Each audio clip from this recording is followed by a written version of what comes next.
In the heart of a dense ancient forest, an old man named Jareth lived alone in a cabin made from dark oak and stone.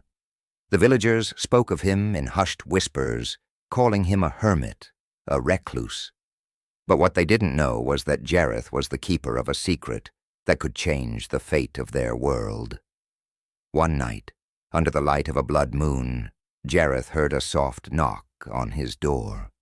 This was no ordinary night, for the air itself trembled with a kind of magic long forgotten by men. He opened the door to find a girl no older than 17, shivering, with eyes as pale as winter fog. "I've come for what is mine," she whispered. Jareth stared at her, eyes narrowing. "Who sent you?" he asked, though he already knew the answer. The girl did not reply, but from the folds of her tattered cloak, she pulled a small vial. Inside it, a single droplet of liquid gold shimmered faintly in the moonlight. Jareth's breath caught in his throat as he gazed at the vial. He hadn't seen it in decades, not since he had sworn an oath to bury the past. His fingers twitched as though they could feel the weight of the power it held, but he resisted the urge to reach for it. "You shouldn't have come here," Jareth said, his voice thick with warning. "That is not meant for you." The girl's pale eyes locked with his, unwavering. "It belongs to me. My bloodline demands it." He shook his head. "Your bloodline was severed long ago. The pact was broken. No one has claim over that power now." "Someone has to," she replied sharply, stepping closer, her voice growing stronger. "Or do you wish to let it rot while the darkness spreads?" Jareth sighed, turning his back on her and facing the crackling fire in the hearth. "Do you even know what you're asking for? What that vial can do?" The girl's eyes hardened. "I know enough. I know it's the only way to stop what's coming." The old man's shoulders slumped. The shadows on the walls seemed to deepen as he whispered, "You don't understand. If you take that power, it won't be just the darkness you have to fight. It will be yourself." The girl stepped forward again, determined. "Then tell me how to use it." Jareth turned slowly, his eyes piercing the girl's determined gaze. "There is no using it, only surviving it," he said quietly. "The golden drop isn't magic, not in the way you think. It's a curse, binding your soul to the very thing it was meant to destroy." The girl frowned but didn't waver. "Then it's a risk I'll take.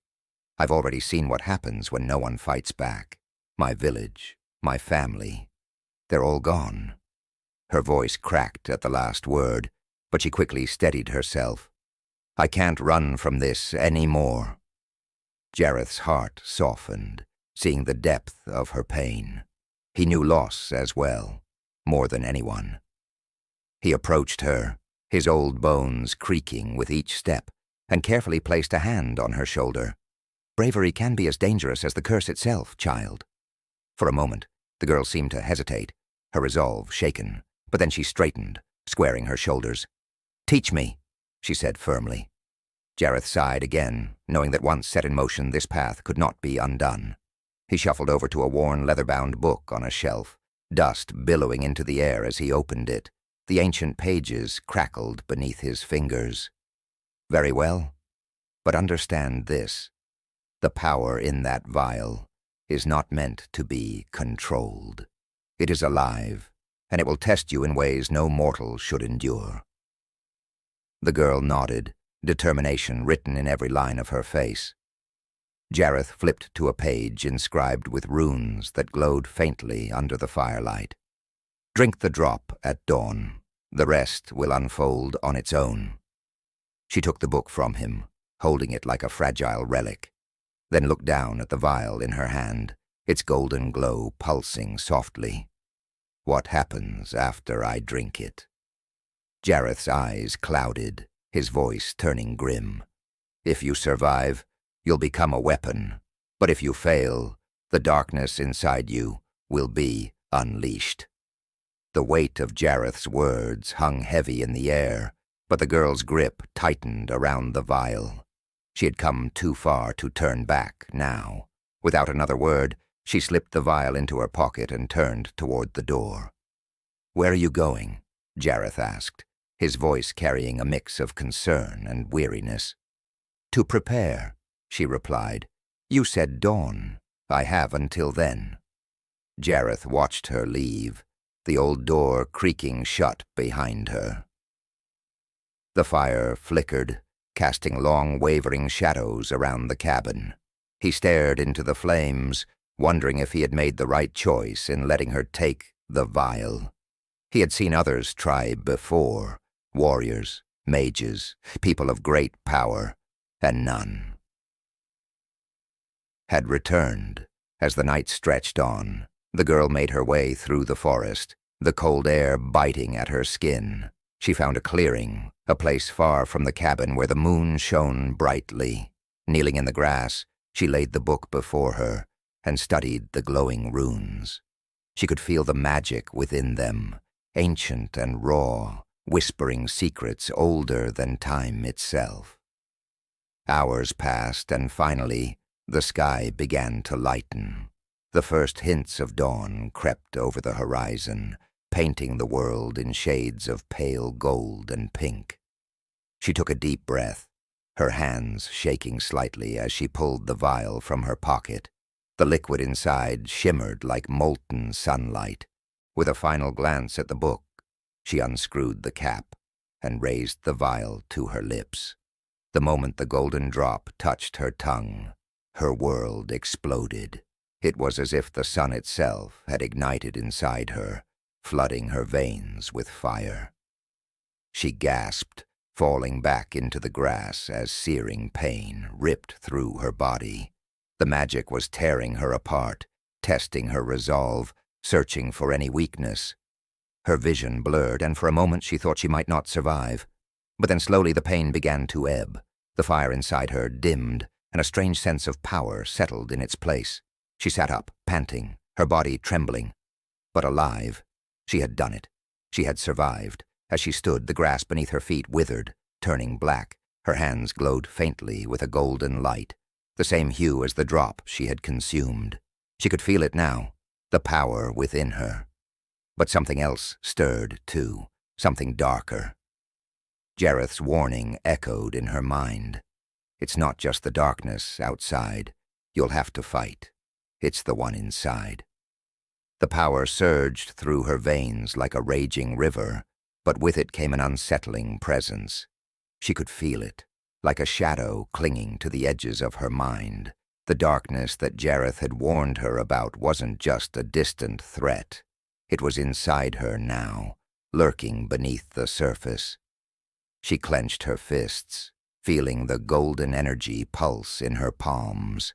It was intoxicating, the sheer magnitude of what she could now do.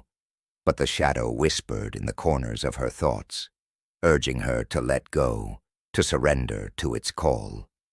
"You are strong now," it murmured, "but you could be unstoppable." The girl shook her head, trying to silence the voice. She remembered why she had done this, why she had risked everything. Her village had been consumed by the creeping darkness, and she was the only one left to fight it. She couldn't let the power control her. She had to control it. Gathering her resolve, she began the journey back to Jareth's cabin. Each step felt heavier than the last, as the golden light in her hands flickered like a fragile flame. She had to master it before the darkness inside overwhelmed her. When she reached the cabin, Jareth was waiting for her, standing outside the door. His expression was unreadable, his eyes searching her face for any sign of what had happened.